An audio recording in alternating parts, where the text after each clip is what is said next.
जीतेगा भाई जीतेगा संतोष भैया जीतेगा जीतेगा भाई जीतेगा संतोष भैया जीतेगा। पड़रिया पंचायत का मुखिया कैसा हो संतोष भैया जैसा हो। योई लयलक सन सुना हो चाचा योई लयलक सन सुना हो चाचा। पड़रिया पंचायत से कोरी हो विजेता पड़रिया पंचायत से कोरी हो विजेता।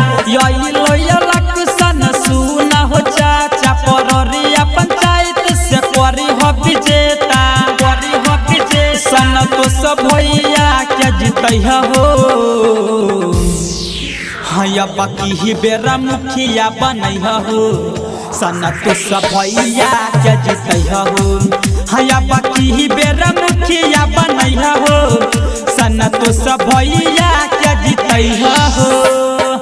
माँ काली digital recording studio Sarauni DJ गुड्डूरा जीतेगा भाई जीतेगा संतोष भैया जीतेगा।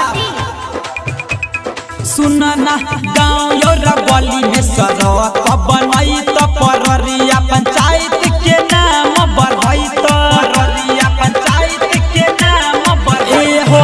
गाँव योरा गली में सड़क बनई तो पड़रिया पंचायत के नाम बढ़ई तो अब की बेर तुम कत दी हो पड़रिया पंचायत के नाम बढ़ई तो नाम बढ़ई। सन तो सब भैया क्या जीतै हो हया बाकी ही बेरा मुखिया बनै हो।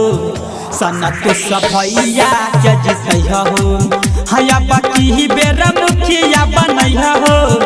सन तो सब भैया क्या जीतै हो। माँ काली digital recording studio Sarauni DJ गुड्डूरा जीतेगा भाई जीतेगा संतोष भैया जीतेगा।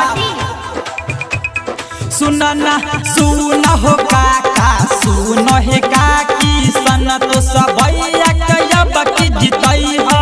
सन तो सब भैया कयब की जीतै हो। सुन हो काका सुन हे काकी सन तो सब भैया कयब की जीतै हो। बनसल विकास रहे दिलक से साथ शंकर बिहारी संगे अरविंद साथ अरविंद साथ। सन तो सब भैया क्या जीतै हो हया बाकी ही बेरा मुखिया बनै हो। सन तो सब भैया क्या जीतै हो हया बाकी ही बेरा मुखिया बनै हो। सन तो सब भैया क्या जीतै हो। जीतेगा भाई जीतेगा संतोष भैया जीतेगा। माँ काली डिजिटल रिकॉर्डिंग स्टूडियो सरौनी।